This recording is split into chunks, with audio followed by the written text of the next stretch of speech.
Hello students, मैं देवानंद श्रीवास्तव इस online class में आप लोगों का स्वागत करता हूं। और आज आपके बीच में कक्षा 10 हिंदी के संस्कृत खंड के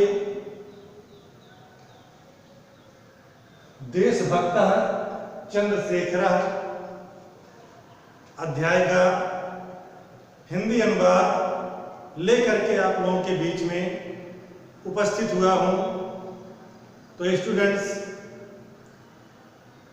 आइए हम अपने इस अध्याय की शुरुआत करते हैं, जिसका नाम है देशभक्त चंद्रशेखर। तो बच्चों, आप लोग चंद्रशेखर आजाद का नाम पहले भी सुने होंगे और इनके नाम से आप भली भांति परिचित भी होंगे कि चंद्रशेखर आजाद एक सच्चे देशभक्त थे और देश को अंग्रेजों की दास्ता से स्वतंत्रता दिलाने के लिए चंद्रशेखर सदैव संघर्ष करते रहे थे और यहां तक कि इस देश की आजादी के लिए उन्होंने अपने प्राणों की भी बाजी लगा दी थी, प्राणों का भी बलिदान कर दिया था। उन्हीं देशभक्त चंद्रशेखर के एक छोटे से इस अध्याय के द्वारा, इस पाठ के द्वारा उनके देशभक्त के जो भी कारनामे थे, उन कार्यों का हमें स्मरण कराने का प्रयास किया गया है कि इसके द्वारा हम देशभक्त चंद्रशेखर के उन कार्यों को जान सकें, उनके संघर्षों को जान सकें कि किस प्रकार से उन्होंने अपने देश की स्वतंत्रता के लिए अंग्रेजों की सरकार से मुकाबला किए थे, वो भी बिना डर के, बिना भय के। तो आइए इस पाठ की शुरुआत करते हैं, जिसमें देखिए दो दृश्य दिखाए गए हैं। ये एक छोटी सी एकांकी की तरह है और प्रथम दृश्य में दिया गया है स्थानम, कि इस पाठ का, इस एकांकी का जो स्थान है वो कहाँ का है। तो स्थानम में देखिए दिया गया है वाराणसी न्यायालय न्यायाधीशस्य पीठे एकः दुर्घुषः पारसीकः तिष्ठति। वाराणसी न्यायालय में न्यायाधीशस्य पीठे, न्यायाधीश के पीठे माने होता आसन पर या कुर्सी पर, आसन। न्यायाधीश के आसन पर एका दुर्घुषः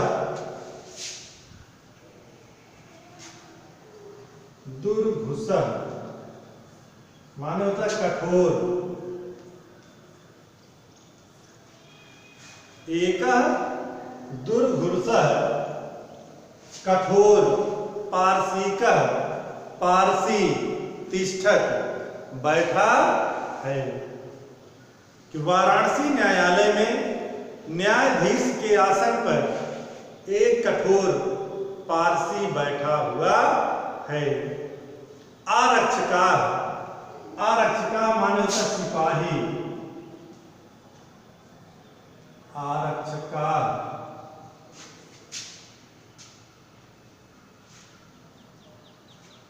सिपाही,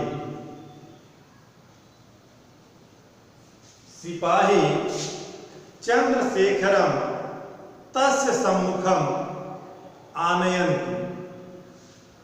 कि सिपाही चंद्रशेखर को उसके सामने लाते हैं। अभियोग प्रारभते, अभियोग अभियोग,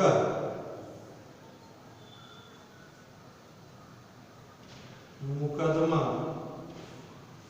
अभियोग प्रारभते, मुकदमा प्रारंभ होता है। चंद्रशेखर पुष्टांग गौरवर्ण 16 वर्षीय किशोर। अब चंद्रशेखर के बारे में बताया जा रहा है कि चंद्रशेखर पुष्टांग, पुष्ट अंगों वाले, गौरवर्णम, गौर वर्ण के, गौरे रंग के, 16 वर्षीय, 16 वर्षीय किशोर, किशोर हैं। तो आपको पता लग गया स्थान वाराणसी का न्यायालय है। न्यायाधीश के आसन पर एक कठोर पारसी बैठा हुआ है। सिपाही चंद्रशेखर को उसके सामने लाते हैं। मुकदमा प्रारंभ होता है और चंद्रशेखर के बारे में बताते हैं कि ये हिष्ट पुष्ट अंगों वाले, गोरे रंग के एक 16 वर्ष के किशोर हैं। और सबसे पहले आरक्षक बोलता है, आरक्षक क्या बोलता है? श्रीमान, श्रीमान अयम अस्ति चंद्रशेखर, यह चंद्रशेखर है। अयम राजद्रोही, आगे वह कहता है अयम राजद्रोही, यह राजद्रोही है।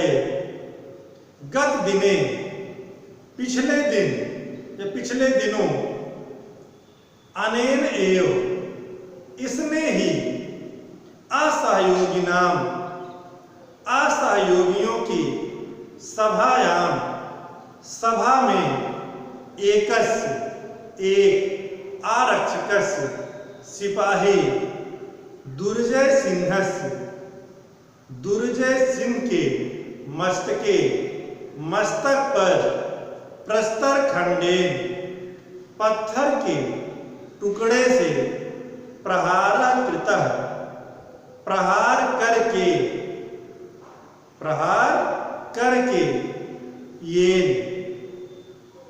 दुर्जय सिंह आहता, दुर्जय सिंह को घायल कर दिया था। सिपाही ने कहा कि श्रीमान, यह चंद्रशेखर है, यह राजद्रोही है, क्योंकि पिछले दिनों असहयोगियों की सभा में इसने ही एक सिपाही दुर्जय सिंह के मस्तक पर पत्थर से प्रहार कर दिया था, जिससे दुर्जय सिंह घायल हो गया था। अब जब चंद्रशेखर का जुर्म न्यायाधीश के सामने व्यक्त किया जाता है सिपाही के द्वारा, तो न्यायाधीश क्या कहता है? तम बालकम विस्मयेन विलोक्य, तम, उस बालकम, बालक को, विस्मयेन, विस्मय से, विलोक्यन, विलोकयन, देखते हुए, कि न्यायाधीश उस बालक को विस्मय से यानी आश्चर्य से देखते हुए क्या कहता है कि रे बालक तव किम नाम, कि हे बालक तुम्हारा क्या नाम है। ये न्यायाधीश ने चंद्रशेखर से कहा कि हे बालक तुम्हारा क्या नाम है। तो चंद्रशेखर क्या कहते हैं? आजाद स्त्री भूव। चंद्रशेखर कहते हैं आजाद, और वो भी स्त्री भूव, दृढ़ता पूर्वक। जब उसने पूछा तुम्हारा क्या नाम है, तो बड़े दृढ़ता के साथ कहते हैं आजाद। तो न्यायाधीश ने क्या कहा? तव पितु किम नाम, तुम्हारे पिता का क्या नाम है। तब चंद्रशेखर ने क्या जवाब दिया? स्वतंत्र, कि अगर मेरे पिता का नाम पूछते हो तो स्वतंत्र, स्वतंत्र है मेरे पिता का नाम। फिर न्यायाधीश ने पूछा त्वम पुत्र निवसत, तव पुत्र निवसत, तो गृहम कुत्र अस्ति। न्यायाधीश ने कहा कि तुम कुत्र निवसति, तुम कहाँ निवास करते हो।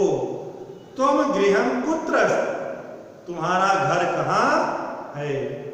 न्यायाधीश ने कहा तुम कहाँ निवास करते हो और तुम्हारा घर कहाँ है। चंद्रशेखर ने क्या कहा, कारागार एव मम गृहम। चंद्रशेखर ने बहुत सटीक जवाब दिया कि कारागार एव मम गृहम, कारागार ही मेरा घर है। अगर तुम मेरे निवास के बारे में, मेरे घर के बारे में पूछते हो तो जान लो कि कारागार ही मेरा घर है। फिर न्यायाधीश ने कहा स्वगतम, स्वयं से कहा, अपने मन में ही उसने कहा कि कीदृशः प्रमत्तः स्वातंत्रे, ये कि स्वातंत्राय, स्वतंत्रता के लिए, अयम यह, कीदृशम कैसा, प्रमत्तः मतवाला है, पागल है। कि उसने अपने मन में कहा, स्वयं से कहा कि ये स्वतंत्रता के लिए कितना मतवाला है या कितना पागल है। उसके बाद फिर क्या कहा, अतीव धृष्ट उद्दंड च अयम नवयुवक, अयम यह नवयुवक, नवयुवक धुष्ट दुष्ट है। अयम नवयुवक, यह नवयुवक धृष्ट, अत्यंत धृष्ट और उदंडाच, और उदंड है। तो उसने कहा कि यह नवयुवक अत्यंत धृष्ट और उदंड है। अहम इमं पंचदश कसाघातान दंडयान, अहम मैं, इमं इसे, पंचदश 15 कसाघातान, कसाघातान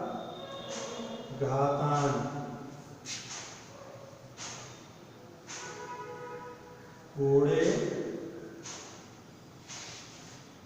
मारने का, कि मैं इसे 15 कोड़े मारने का दंड देता हूं। कि उसने कहा कि ये बालक बहुत धृष्ट है, बहुत उदंड है, इसलिए मैं इस बालक को 15 कोड़े मारने का दंड देता हूं, इसे 15 कोड़े मारा जाए। तो चंद्रशेखर ने क्या कहा, ना अस्ति चिंता, कि मुझे कोई चिंता नहीं है, तुम चाहे 15 कोड़े का दंड दे दो या उससे भी ज्यादा, लेकिन मुझे कोई चिंता नहीं है। और यहीं पर प्रथम जो दृश्य है वो समाप्त हो जाता है। उसके बाद आपके इस एकांकी का द्वितीय दृश्य शुरू होता है। मतलब न्यायाधीश ने चंद्रशेखर आजाद को 15 कोड़े मारने का आदेश तो दे दिया। अब 15 कोड़े मारने के बाद फिर अगला दृश्य जो आता है, उस दृश्य में क्या घटित होता है ये देखिए। ततः दृष्टिगोचरो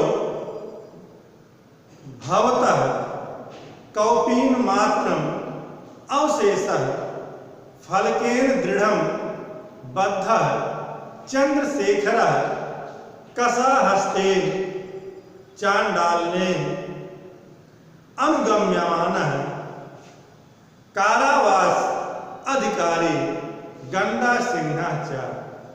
ततः माने जब दूसरे दृश्य की शुरुआत होती है क्या दिखाई देता है कि ततः दृष्टिगोचरो भवतः, तब कौपीन मात्र अवशेषः, तब लगोट मात्र पहने हुए फलकेन जंजीरों से दृढ़ं बद्ध, दृढ़ता पूर्वक बंधे हुए चंद्रशेखर, चंद्रशेखर कसाहस्तेन हाथ में कसा कोड़े लिए हुए चांडाल ने चांडाल अनुगम्य माना उनके पीछे पीछे चलता हुआ कारावास अधिकारी जेलर कारागार अधिकारी गंडा सिंहाचा गंडा सिंह दृष्टिगोचरो दिखाई देते कि तब लंगोट मात्र पहने हुए जंजीरों से दृढ़ता पूर्वक बंधे हुए चंद्रशेखर हाथ में कोड़े लिए हुए चांडाल और उनके पीछे पीछे चलता हुआ कारावास अधिकारी गंडा सिंह दिखाई देते हैं। अब इसके बाद गंडा सिंह क्या कहता है? चांडालम प्रति चांडाल से बोलता है दुर्मुख कि हे दुर्मुख मम आदेशम कालाद एव कसाघाता कर्तव्य। मम आदेशम मेरे आदेश के कालम समय एव ही कि उसने कहा कि हे दुर्मुख मेरे आदेश के समय ही कसाघाता कर्तव्य कोड़े मारना। गंडा सिंह ने कहा कि हे दुर्मुख मेरे आदेश के समय ही कोड़े मारना। चंद्रशेखरम प्रति तो चंद्रशेखर से क्या कहता है कि रे दुर्विनीत युवक हे दुष्ट युवक लभस्व इदानीं स्वाभिनयस्य फलम। स्व अभिनयस्य अपनी अभिनय का अपनी दुष्टता का फलम फल इदानीं अब लभस्व प्राप्त करो। कि उसने कहा कि हे युवक हे दुष्ट युवक अब अपने अभिनय का दुष्टता का फल प्राप्त करो। कुरु राजद्रोहम और क्या कहा? कुरु राजद्रोहम करो राजद्रोह दुर्मुख कसाघाता एकः। उसने कहा कि हे दुर्मुख एक कोड़े मारो। दुर्मुख चंद्रशेखरम कसया ताड़यति। और जैसे उसने आदेश दिया कि दुर्मुख एक कोड़े मारो तो दुर्मुख चंद्रशेखर को कोड़े मारता है। तो जब कोड़े मारता है चांडाल तो चंद्रशेखर क्या बोलते हैं? जयतु भारतम भारत माता की जय। गंडा सिंह दुर्मुख द्वितीय कसाघाता। तो गंडा सिंह ने चांडाल से कहा कि हे दुर्मुख अब दूसरा कोड़ा मारो। दुर्मुखा पुनः ताड़यत दुर्मुख पुनः कोड़े मारता है। ताड़िता चंद्रशेखरा पुनः पुनः जयत भारत इति वदत्। पीटे जाते हुए चंद्रशेखर पुनः पुनः बार बार भारत माता की जय बोलते हैं।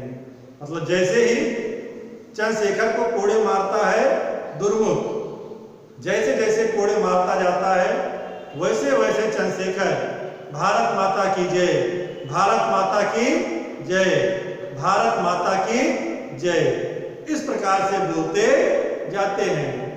एवं सा पंचदश कसया घातय ताड़ितः। इस प्रकार चंद्रशेखर 15 कोड़े पीटे जाते हैं। अब सजा तो पूरी हो गई। चंद्रशेखर को 15 कोड़े मारने का आदेश दिया गया था और वह 15 कोड़े उनको लगाए जा चुके। लेकिन जैसे जैसे कोड़े लगाए जा रहे थे वैसे वैसे चंद्रशेखर को कोड़े पड़ते जा रहे थे और ये भारत माता की जय बोलते जा रहे थे। लेकिन अब इसके बाद क्या हो रहा है यदा जब चंद्रशेखर कारागार से मुक्त होकर आगच्छत बाहर आते हैं, तदैव तभी सर्वे जनाः सभी लोग तम उन्हें परितः चारों ओर से वेष्टयन्ति घेर लेते हैं। कि जब चंद्रशेखर कारागार से मुक्त होकर बाहर आते हैं तो सभी लोग उन्हें चारों तरफ से घेर लेते हैं। बहवः बालकाः तस्य पादयोः पतन्ति। बहवः बालकाः बहुत से बालक तस्य उनके पादयों पैरों पर पतन्ति गिर जाते हैं। तम मालाभिः अभिनन्दयन्ति च और तम उनका मालाओं से अभिनंदन किया जाता है, स्वागत किया जाता है। और जब इस प्रकार से चंद्रशेखर बाहर आने पर देखते हैं कि बहुत से लोग उन्हें चारों तरफ से घेर लेते हैं, बच्चे उनके पैरों पर गिर रहे हैं और जो बड़े लोग हैं वो माला पहना करके उनका स्वागत कर रहे हैं, तो चंद्रशेखर ने क्या कहा, किम इदम क्रियते भवद्भिः, आप लोग इदम यह किम क्या क्रियते कर रहे हैं, कि आप लोग यह क्या कर रहे हैं, जो आप लोग ये माला फूल मुझे पहना रहे हैं, ये आप लोग क्या कह रहे हैं। क्योंकि वयम सर्वे हम सभी भारत माता के अनन्य भक्त हैं। तो आप लोग हमें माला फूल न पहनाइए, क्योंकि हम सभी इस भारत माता के अनन्य भक्त हैं। तस्याः शत्रूणाम उनके शत्रुओं के लिए मदीया मेरी इमम ये रक्त बिंदुआ रक्त की बूंदें अग्नि स्फुलिंगा आग की चिंगारियां भविष्यंत होंगी। कि उन्होंने कहा कि हम सभी भारत माता के अनन्य भक्त हैं और उनके शत्रुओं के लिए मेरे रक्त की ये बूंदें आग की चिंगारियां हो जाएंगी, आग की चिंगारियां बन जाएंगी। जयत भारतम भारत माता की जय इति उच्चैः कथयन्तः ऐसा ऊंचे स्वर में कहते हुए सर्वे गच्छन्ति सभी लोग चले जाते हैं।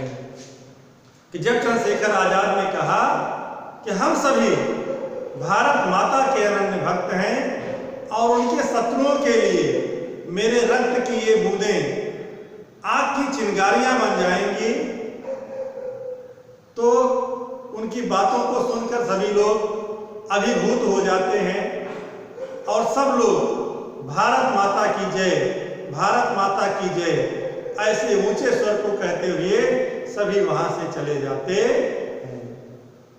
तो स्टूडेंट्स, आज के इस क्लासेज में ये आपका जो अध्याय है ये समाप्त हुआ और अगले अध्याय के साथ हम फिर से आपके बीच में अपने नए वीडियो के साथ उपस्थित होंगे। तब तक के लिए धन्यवाद।